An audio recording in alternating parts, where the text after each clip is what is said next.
¿Qué pasa en su corral? Zapatero. ¿Qué opina usted del gobierno de Zapatero? Pues igual que yo.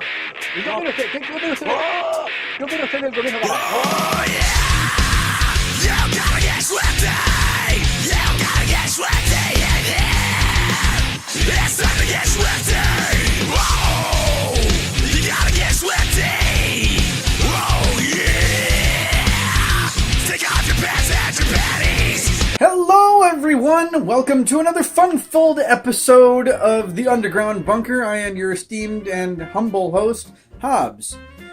With me, as always, is my trusty tablet, because, my memory isn't what it used to be. I am very happy to have you, all five of you, watching once again, and today we have some seriously kick-ass music for you in store. You all know what this is. It's a weekly web series where I showcase unsigned and underground bands that I think you should be paying attention to. Bands that are doing the work, son. It might be because the weather is warming up. It might be because I'm just in a good mood. But I really have a good feeling about this week's episode, if for no other reason than to shine on the haters. So, that in mind, let's do a fucking show! This first band is a band I've had my eyes on since about 2010.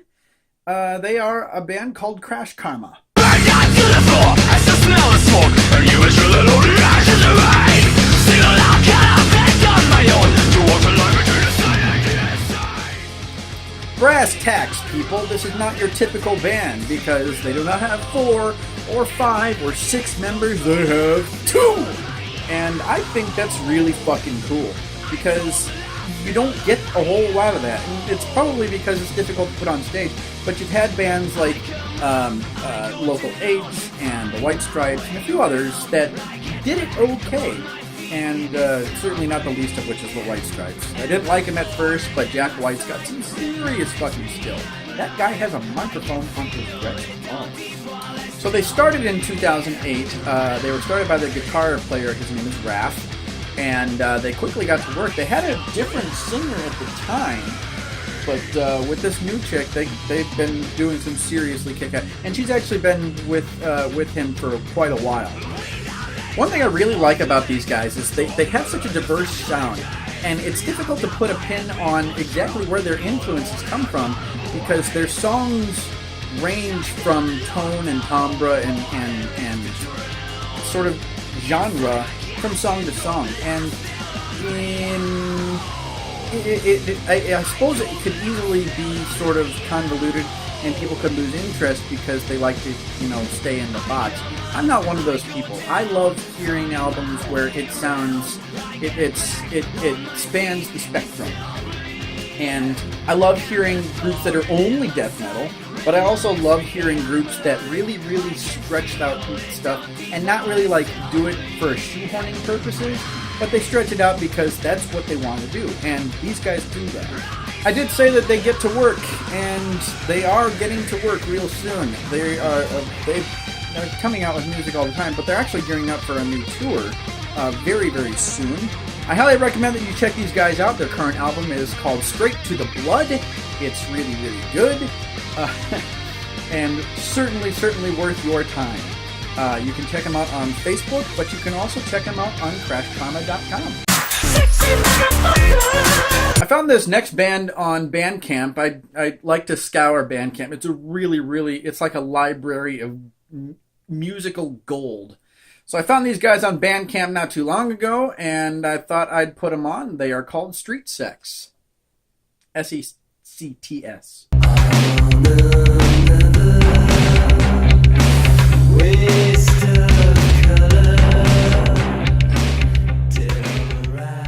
don't really do this on purpose, but it would appear that I'm doing more than one 2-member band this week. Fuck it. So, this is a 2-member band from Austin, Texas. They got their start in 2013 by Leo and Sean as a way for dealing with drug addiction and all the feelings and emotions that come with that. I highly recommend stuff like that because when you have that equine therapy crap that doesn't work, Music is a lifesaver. So I highly fucking support their decision to make music instead of, doing bad stuff to themselves. So this is very fucking cool. And they chose a really sweet fucking way to do it.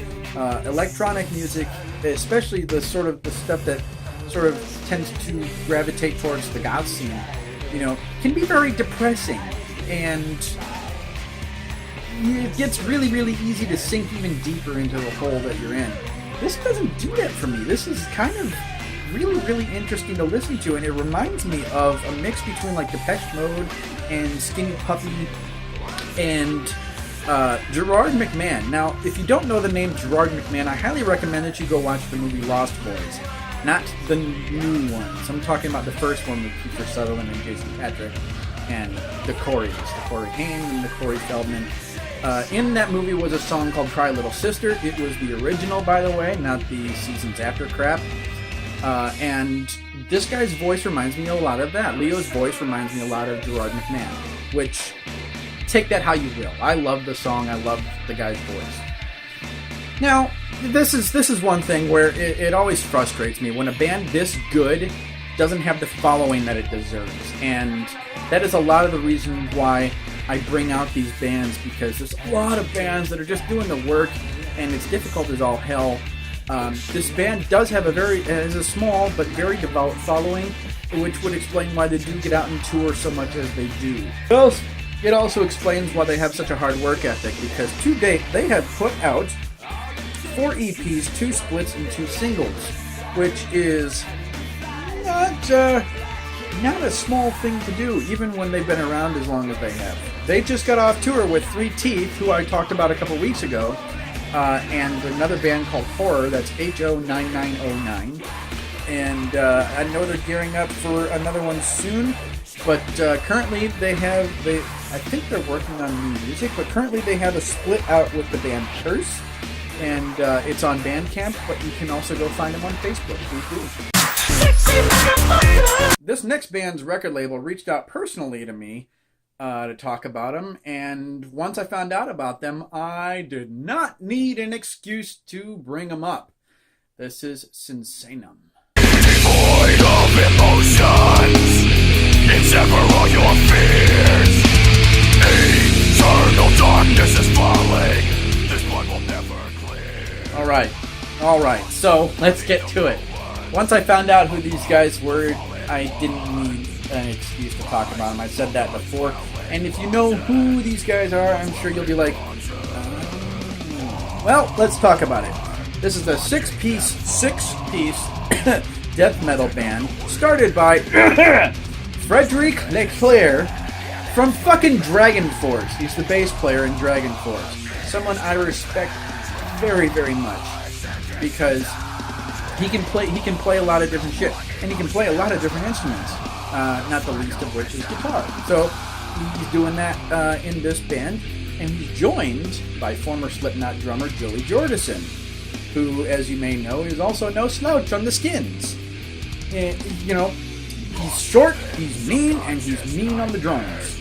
So it makes sense that those two would get together. Although it wouldn't have occurred to me that those two know each other or would be as good of friends as they are. But as it turns out, they do, and they are. So because of that, this band was born, and they found 4 other members, which include, by the way, 2 vocalists. And for a death metal band, that is breaking the mold big time. Because you'll have deathcore bands do it, but not death metal. This band it is unique in so many ways, not the least of which is the fact that they are really trying to stay away from the term supergroup, which I think is a good idea. So, nice to see him back on the Skins and in such a kick-ass band that reminds me of a mix of Hatebreed, Slayer, and kind of like Gorgoroth a little bit. And I didn't like Gorgoroth at first. I'm probably saying it wrong. I'm sorry, guys. But I didn't like him at first, and then I sort of really, really got into him for a long, long time. These guys kind of remind me of that. And the cool thing about Fredric's guitar is, over the course of 2 albums and a single, it's changed a lot. And I hope that he can sort of keep that wide spread of guitar tones with them, because I really dig it. As young a band as they are, they only got their start in 2016. They've actually managed to do quite a bit of work, and I'm sure it's because of Joey and Frederic being as famous as they are, but they quickly signed to Ear Music, which, as you know, has a lot of big names on it, not the least. And by the way, I found out that Kim Wilde is on the record label. Now, if you don't know who Kim Wilde is, she was really big in the 80s, and she's still doing it. Kinda cool. They also have baby metal, just saying. Now, over the course of 2 years, they've done one album, which did really well. They've also released a single called Ashes, which I honestly I can't find much on it. But they are releasing a new album, and because of that, they've been working so much that they haven't done any gigs yet. And I'm hoping that changes. I know they are gearing up for a European tour this fall, and I can only hope that out of that they will have a U.S. tour pretty soon. And if I'm lucky, they'll obviously. They are releasing an album called Repulsion for Humanity in August. I highly recommend that you pick it up. Otherwise, please do check out their other album and their single Ashes. You can check them out on Sinsanum.com, but of course you can always find them on Facebook. This next group of electrical prodigies is someone, they're a group that I actually had planned on the PAX specials a couple months ago. But I wound up having way too many bands, so I figured I'd slot them in a few weeks later, which ended up being 4 months later. That said, this is Master Boot Record.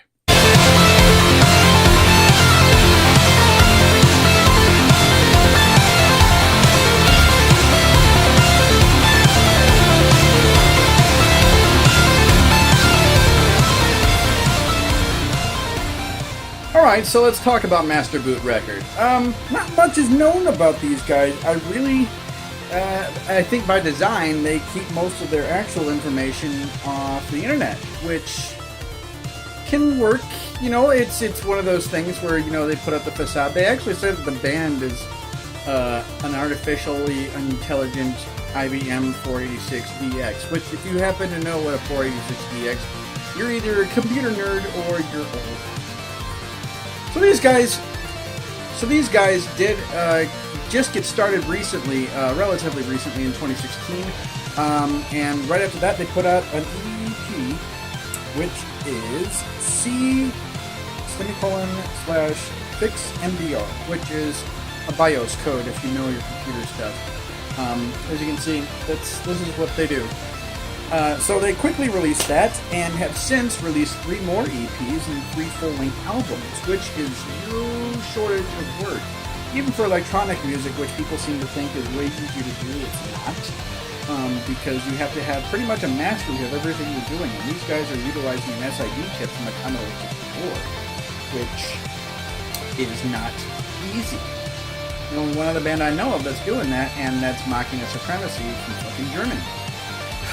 Now, being a studio project, you guys don't play shows, which is sad, because I would like to see some of this stuff put on stage, and I think it would actually translate pretty well. You know, you don't need to do a whole lot of talking with music like this, and especially since there's no vocals in the songs at all. So, yeah.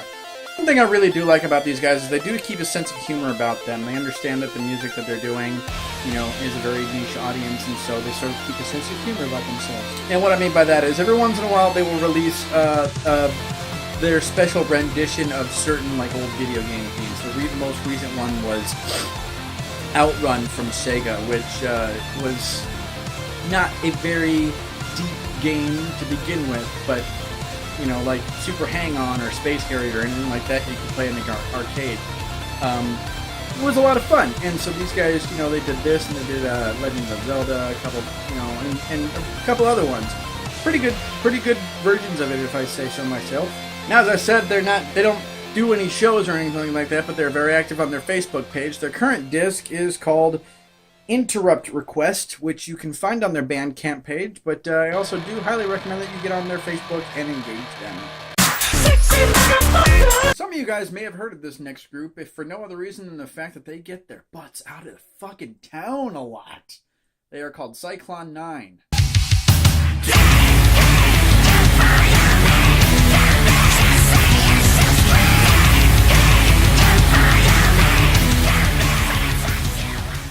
Okay, so a 4 full-piece band. Like I said, some of you might have heard of these guys, and that's because they toured their butts off. They've put out a shitload of music since they started a long time ago. The group was started in 2000. I mean, that's a lot longer than most of their fans have been alive. Started in 2000 by the singer Nero Bellum, and the guy gets to fucking work. I think he still does all the programming for the band, and then, you know, he has guys that back him up on stage. Pretty solid dude. I mean, the guy has a hell of a work ethic. You have to have a hell of a work ethic to do everything by yourself. I know, because I do the Toxic Green by myself entirely. So, respect to this guy. They've toured the nation several fucking times, and despite the fact that they've been around for 18 years, they have, sadly, a relatively small Facebook fan base, which I think, given how good they are and how long they've been around, is kind of a sad fact. I mean, these guys have toured with some pretty big names, and they tour incessantly, and they put out music pretty consistently, and it's all good. It's really, really good stuff. And as you can see, their live shows are nothing to shake a stick at. So I really, really wish that they had a more involved fan base. I wouldn't say that they have a small fan base, because you can never really judge, but the involved fan base that had the wherewithal to like them on Facebook is way smaller than I think it should be. To date, they have released 7 full-length albums, 3 remix albums, and 2 singles.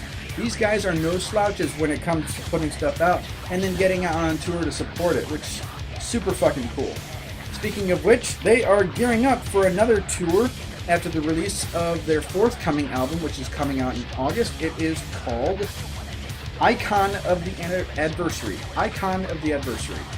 So it's coming out in August. There's going to be a music video coming out just with it, and then they're going to do another national tour to support it. Very cool. And since they get out and fucking tour, I highly recommend that you go check them out on one of their stops. Guys, I hope you come to Milwaukee. I will come see you, and you will have a place to crash.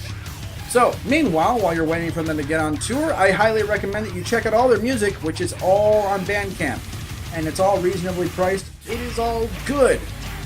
And also do check them out on Facebook. That is all we have on this week's episode of The Underground Bunker. I invite you once again to like and subscribe. You all know how this works. And please, please, please, by all means, do not pass go. Do not collect $200 before you give these bands some love.